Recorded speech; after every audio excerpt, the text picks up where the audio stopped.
Here's a psychology fact you're not ready for. You don't ignore red flags because you're blind. You ignore them because your ego is addicted to the challenge of fixing a broken system. Most people believe that identifying a red flag is a matter of intuition or gut feeling. At Behavior Pulse, we recognize this as a failure in data validation.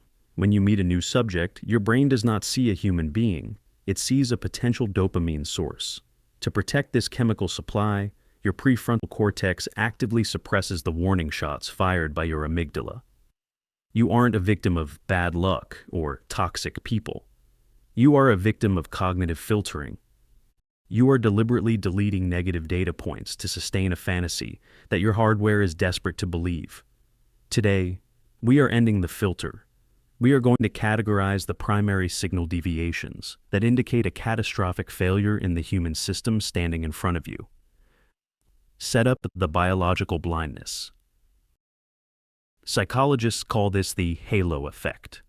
When a subject possesses one high-value trait, physical symmetry, social status, or your brain automatically assigns them a global positive rating. You assume that because they are good at one thing, their entire operating system is functional. This is a biological hallucination. Your brain is trying to save energy by skipping the deep scan. It wants to believe the system is safe so it can enter a state of rest. But resting in the presence of an anomaly is how you get dismantled. Your relationships, your professional networks, even your mental health, all of it is influenced by your ability to detect systemic friction before it becomes a total crash. If you continue to operate on default settings, you are essentially leaving your firewall off while downloading unverified software. Anomaly Alpha, the love-bombing feedback loop. But here's where it gets even worse. Most people stop at the surface level and think intense affection is a compliment. It isn't. In behavioral science, we track the velocity of intimacy. A functional human system requires time to integrate data about another person. If the subject is attempting to bypass this time frame with love bombing, they are performing a forced system integration. This happens because the subject lacks object permanence. They don't see you as a person, they see you as an idealized avatar. Because that avatar doesn't exist, they will eventually discover the real you, and when they do, the devaluation phase will be violent. The dark truth people don't want to hear is that intense early-stage devotion is a sign of a fragmented identity. They are using you as a mirror to find themselves. The moment they don't like what they see in the mirror, they will smash it. If the yes feels too fast, it is a biological lie designed to hijack your dopamine receptors and create a trauma bond. Anomaly Beta, the parasitic victim narrative. Most people stop here, and that's the biggest mistake. They think empathy is a virtue. In the presence of a parasite, empathy is a vulnerability. Observe the subject's history dossier. If every narrative ends with them being betrayed, misunderstood, or the only sane person in the room, you are looking at locus of control decay. In a healthy operating system, the user takes responsibility for internal errors. A parasitic system externalizes all blame to the environment. Psychology says people don't tell you they are toxic. They show you by how they describe their crazy exes and unfair bosses. Here is the painful part. Your brain chooses comfort over growth, and it feels comfortable to believe you are the one person who can finally save them. This is a trap. If everyone in their past was the problem, you are simply the next data point in line to become the villain. They are grooming your empathy to bypass your boundaries. You cannot optimize a system that is fundamentally programmed to fail. Anomaly Gamma, the Inconsistency Gap. But here's the part nobody wants to admit. You are currently suffering from neural dissonance. You are listening to the audio track while ignoring the video.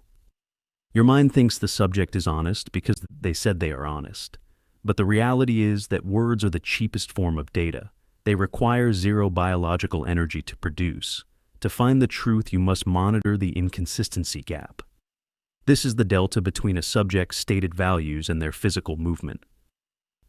They speak of loyalty, but maintain secretive communication channels. They speak of transparency, but react with aggression to simple questions. They speak of peace, but thrive in high-conflict environments.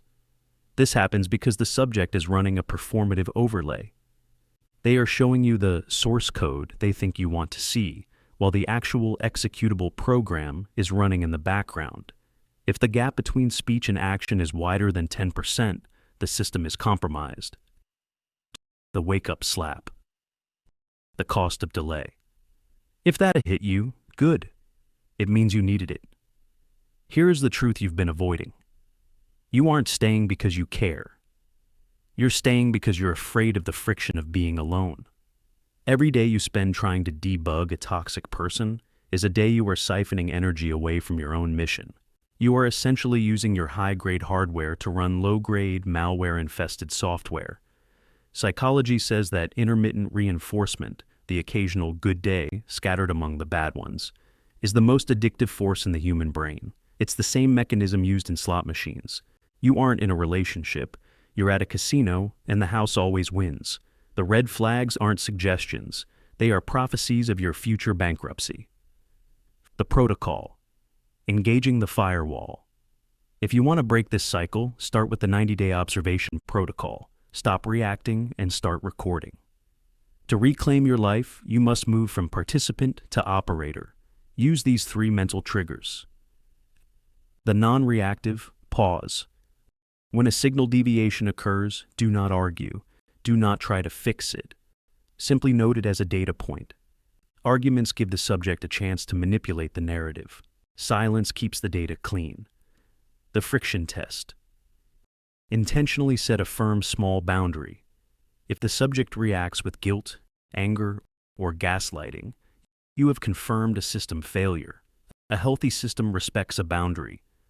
A toxic system views it as a challenge to its control.